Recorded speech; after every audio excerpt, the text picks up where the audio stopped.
Check Podcasts.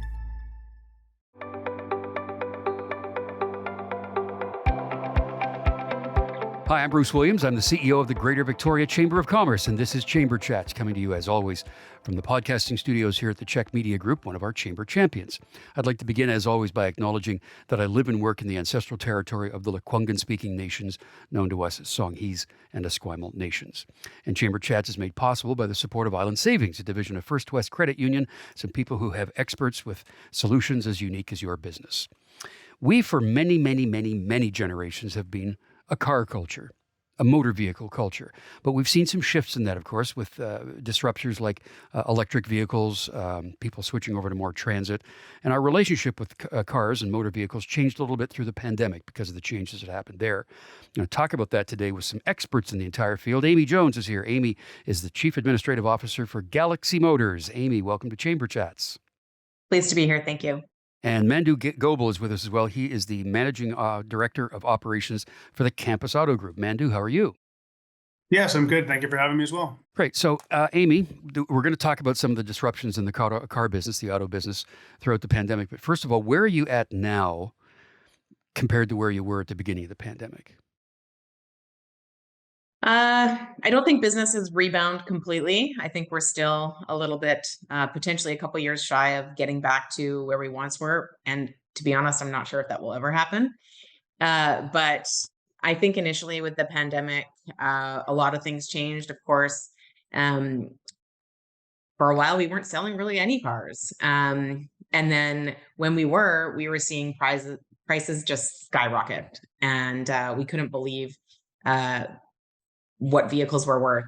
And now we've seen a shift in that, but we're all hoping that one day things get back to normal, the availability of inventory, the availability of parts, third-party vendors, staffing. There's a lot of issues that have yet to be resolved. Yeah, you had a big spike in motorhome sales. We're going to talk about that a little bit later on, though. And we did. and you have 5 dealerships, correct?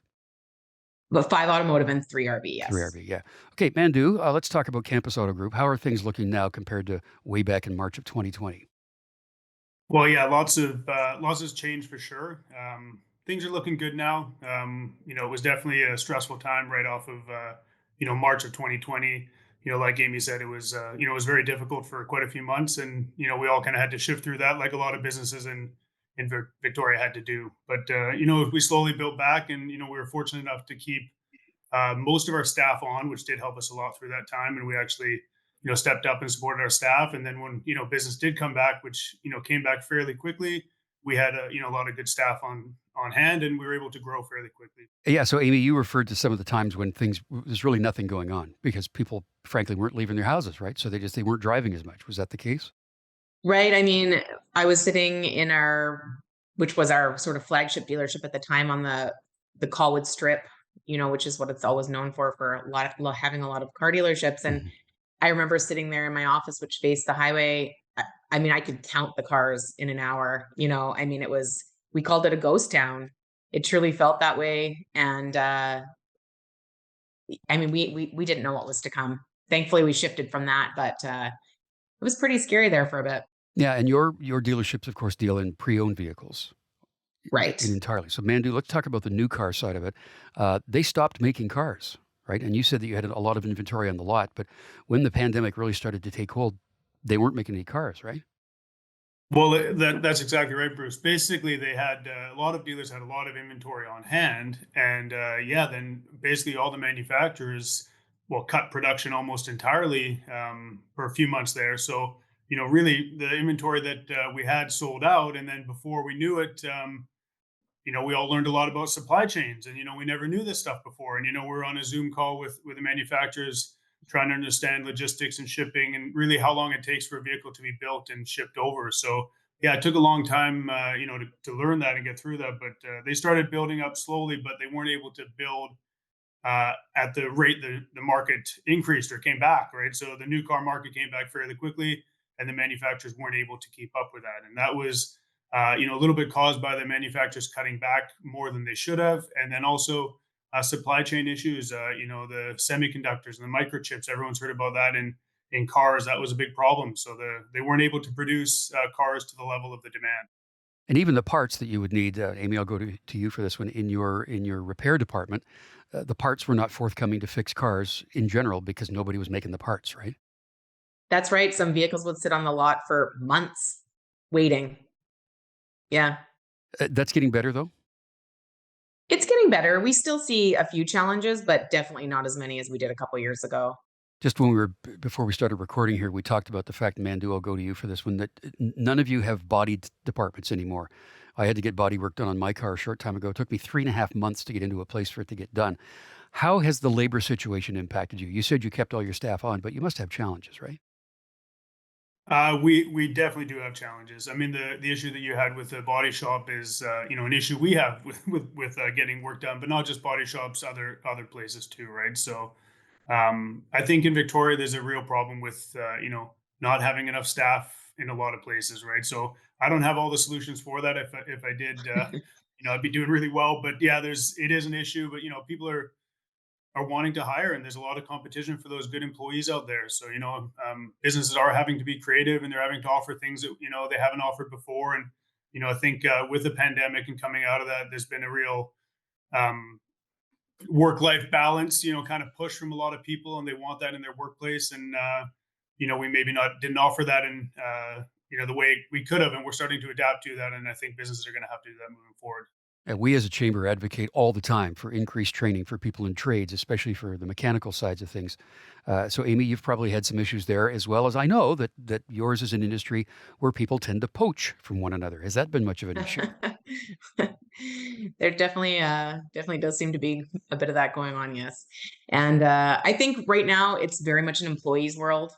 I think employees hold all the cards and they are being poached, and then they use that as a bargaining tool if they'd like to stay with their current employer to increase their rates, or like Mandu said, people now are offering signing bonuses or credits towards, tuition or tools or whatever it is, just trying to be creative, competitive, benefits, RSPs, different things like that. Definitely retention is important for the current employees. And then there's definitely certain roles that we see that are definitely tougher to fill than others. Next, I want to talk about something that's impacting the auto business. It affects all of us every single day in what we do, and that's interest rates. Chamber Chats today, we're talking about the car industry, the people that sell motor vehicles around here and service them and market them. Amy Jones is with us. She's the CAO of Galaxy Motors. And Mandu Goebel, is here. He's the Managing Director of Operations at the Campus Auto Group. So, Mandu, interest rates are up. Is that slowing down business? You know what? It is slowing down business. It's definitely making it more challenging to hit people's and customers' payments. Right? Customers are, used to paying a certain amount for a lease. They come in and to get a lease, and the reality is, it's going to be more than it was, 4 or 5 years ago. Yeah. Let's remind people, by the way, the brands within the Campus Auto Group. Yeah, so we have Campus Nissan, Campus Infinity, Campus Honda on Finlayson Street, and then the Campus Acura store as well. Great. Okay, Amy, back to you now for the interest question. You're dealing again in previously owned vehicles, pre-owned vehicles, but all brands across the entire spectrum. Whatever brand you're looking for, you can probably find through Galaxy Motors. What have you seen now in your market with interest rates and the impact? It's the same as what Mandu said. I mean, you're forced to be creative, hope that people have equity, but the interest rates are, the minimum interest rates are a lot higher than they once were. And on the RV side too, because an RV isn't a need, but versus it's more of a want. We're definitely seeing people kind of shy away from that as well. And when we're talking about financing, what's the difference between getting bank financing, Mandu, and getting financing through a dealership?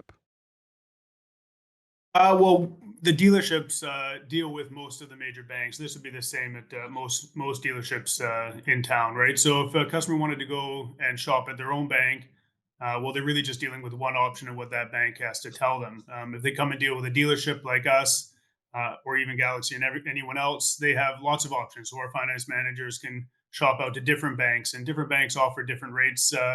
Depending on what car you're getting, the customer's interest, current credit, and so forth. So it just gives the customer a little bit more options when dealing with a dealership, because we have more options to go to than just going to one bank. Yeah. Often we can get a lot better rate than a customer can if they go to the bank themselves. Right.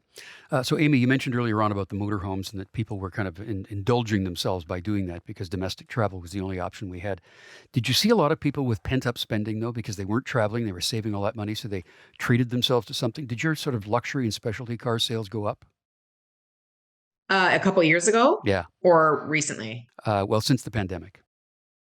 I think in the beginning of the pandemic, yes. But I think now the trend, what we're seeing anyhow, is in the luxury market, anyways. And because we are only used, but we do sell quite new vehicles as well, 2022, 2023. But we're seeing people that are sort of looking for luxury brands more in like the 2018 to 2020 type of model. Yeah, that seems to be what our buyers are looking for. Okay. We're going to shift over in a second here and talk about electronic vehicles or electric vehicles. Mandu, what's the price of fuel doing to people's decisions on their car purchase?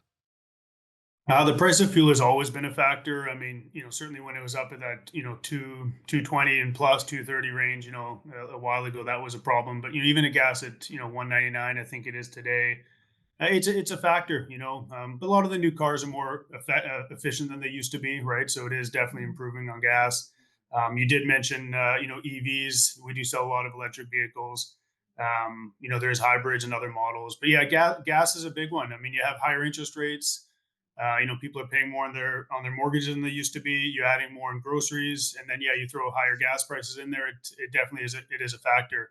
And just to kind of touch on what Amy said, in the question you asked her, just about luxury purchases and so forth, we did notice the same thing. After the pandemic, certainly we had a big increase on that. But I think now people are a little bit slightly more cautious, I'd say, and they're looking for that, maybe a little bit more reasonably priced used vehicle or a little bit less new vehicle. And yeah, gas is a factor, no question, because it does add to your overall cost.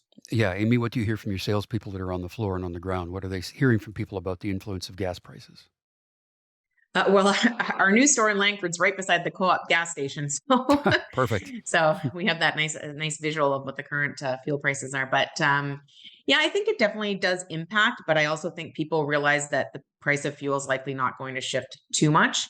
But I do think that buyers are thinking about what their needs are more, and if they're driving a truck that might cost them a couple $100 of fuel, do they really need a truck, and could they downsize to a smaller SUV or a car, for example? Yeah. Mandu, what are the questions you get from people that are looking for an electronic vehicle or electric vehicle? Electric vehicles, Yeah. yeah. Well, I mean, there's so many, Bruce. I don't think we have time for that. But the main question is, range. How far they can get and how it'll fit into their lifestyle. So we do sell a lot of electric vehicles.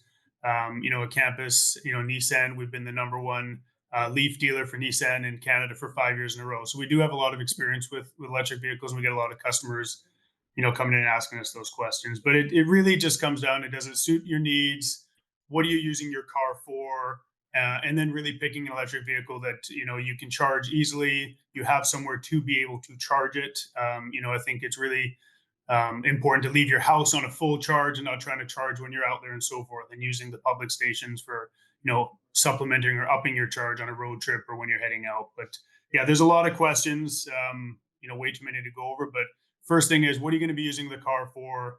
And then really asking yourself, does it suit your needs? Because you don't want to come in and buy a car with a 240-kilometer range and expect to drive to Mount Washington and back in a day. It's just not going to happen, right? Yeah. What about the pre-owned vehicles, Amy, that are the electric vehicles that come in? What are the questions concerning? Is it like a warranty thing, or how do I tell how much wear and tear is on the vehicle? What sort of stuff do you hear? I think it's similar to what Mandu was saying. Mostly it's the range and the charging and the servicing, and like he said, does it fit my lifestyle? Because if you're doing road trips to Alberta, then that's something that you need to think about, right? And consider where you can charge it and that kind of thing. So yeah, I mean, I think it's great. I think electric vehicles are great, but they're certainly not for everybody. Yeah, there's kind of a deadline looming for e-vehicles as well. I want to talk about that next.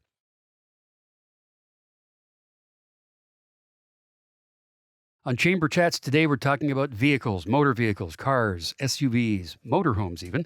Amy Jones is the Chief Administrative Officer of Galaxy Motors, and Mandu Goebel is the Managing Director of Operations for Campus Auto Group. So, the province of BC has said that by 2030, every new vehicle sold has to be zero emission. How easy is it going to be, Amy, to hit that target? I think that's going to be a challenge. I'm not sure that the infrastructure is in place for that. Mandu, what are you hearing from people about that too?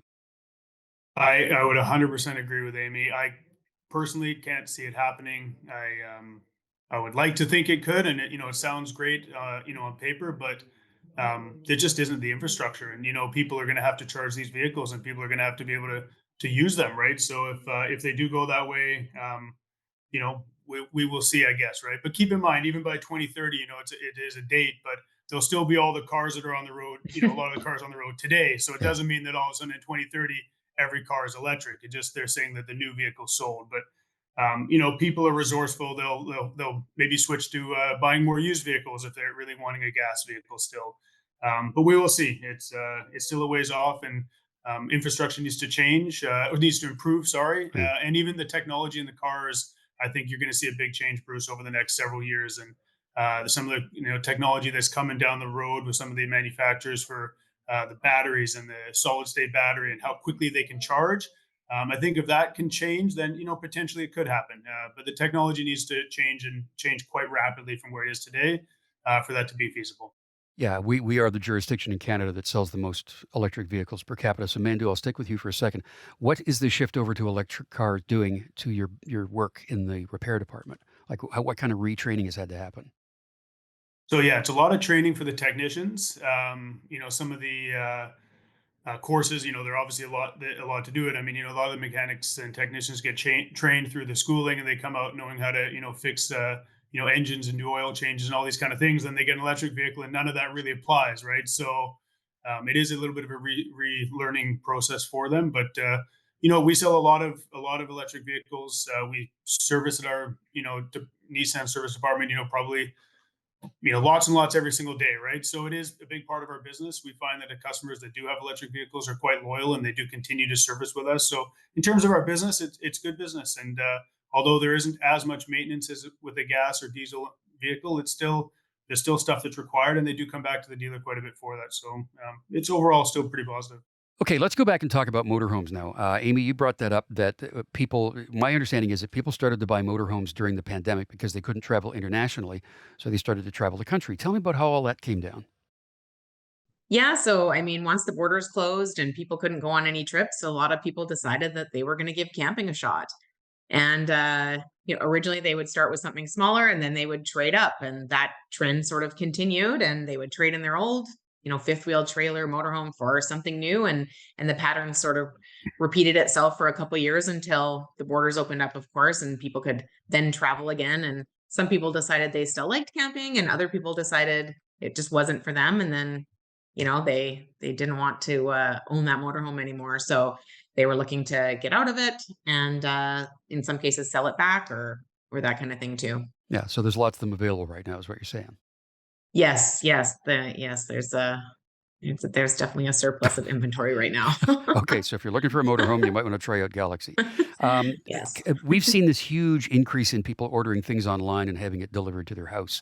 Mandu, have you seen any increase in people that are buying vehicles, in particular SUVs and trucks, for the purpose of providing delivery service? We haven't too much.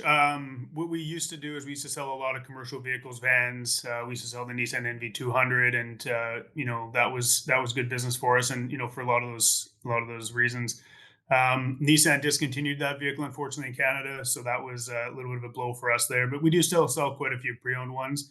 But yeah, there's definitely people that are expanding for businesses. Whether it's the trades or electricians or construction, we've probably seen more of that than anything, at least our stores. Okay. Do you see any of that, Amy? People coming in saying, yeah, I need something for work, or I need to deliver more stuff, or that sort of thing? Little bit. I wouldn't say it's a huge part of our business, though. Okay. So when somebody comes onto the lot and they're starting to look for a car, Amy, what should people be asking themselves when they aside from what color it is and what it looks like, what sort of things are the really practical questions you need to ask yourself before you buy a vehicle? Well, I think, there's the things such as comfort, and if there's affordability, which of course is huge because, you have to be able to afford the vehicle, the insurance, and the fuel, like we mentioned. But I think the warranty, and I think ultimately, does it fit your needs? If you're a couple with some kids and a dog, you want something larger, not a small car. but if you're constantly hauling stuff to the dump or moving stuff, then a truck might fit your needs best. But I think right now you think it's just, does this vehicle fit my lifestyle? Yeah, Mandu, it must be a huge pain to deal with people who have buyer's remorse because they made the wrong choice. Yeah, I mean, you try to avoid that happening by your sales associates really making sure that people select the right product that suits their needs, like Amy said. It's a big part of what we do. We really try to pair the right car for them. I mean, everybody remembers the car dealerships with tough negotiations and strong arm tactics, and we really try to obviously not do that route. That's not who we are, and you really don't need to do that when you've selected the right vehicle. The customer is the one wanting to buy it instead of us trying to sell it, right? So selecting the right car is the most important thing on for us and for the customer, of course, right? And I want to give you both a huge shout out for what you do to support community because that's kind of been people expect that of you, but you guys willingly and rightfully do it all the time. So why is that such a big deal for you, Amy, at Galaxy Motors, to do all of that community support that you do? So each month we have a charitable initiative. We call it Galaxy Gives Back. And I select a charity that we partner with, and we give back a proceeds of all of our sales of RVs and automotives for that month. And it's huge for me. I mean, Galaxy Motors is family owned and operated. It's been on the island since 1990. It was started by my uncle, who unfortunately passed away in the summer of 2021. But giving back was something that was really important to him. And it's really important to me to continue that legacy. And, Galaxy Motors operates in several communities across the island. And those people are why we are who we are. And they created and helped Galaxy Motors succeed. And nothing gives me better satisfaction than to give back to those people. Yeah, and Mandu, again, campus does tons of stuff. Why do you do that? Well, I mean, really, they're really a lot of the same reasons that Amy said. But yeah, for us, it's actually been a lot of fun the last little bit trying to get back into a few things because we did have to cut back on some of them right after the pandemic. For one, the run for the cure and raising, different sponsorships and that kind of stuff. A lot of that stuff actually stopped, right? So now we're starting to get back into it a little bit more and, supporting more events. But we really like to, just try and pick. Programs that try to support the most people in our community is kind of how we like to pick it out. There's a lot of good, fundraising out there, but really we try to pick ones that support the most people in our community. And yeah, it's great to give back because we're fortunate to be here. Well, thank you for all you do every day, and thanks for being with us here today. And Amy, yeah, you mentioned about your uncle, Phil Dagger, was a friend. He was a friend to many of us, and he's very much missed, and that was an added disruption in your world through the pandemic, that's for sure. Thanks, Bruce. But thank you all for being here today. Amy Jones is the Chief Administrative Officer at Galaxy Motors, and Mandu Goebel is the Managing Director of Operations for the Campus Auto Group. Thank you both. Thanks for having me. Yeah, thanks, Bruce. Thank you. You bet. I'm Bruce Williams. I'll see you again for another Chamber Chat.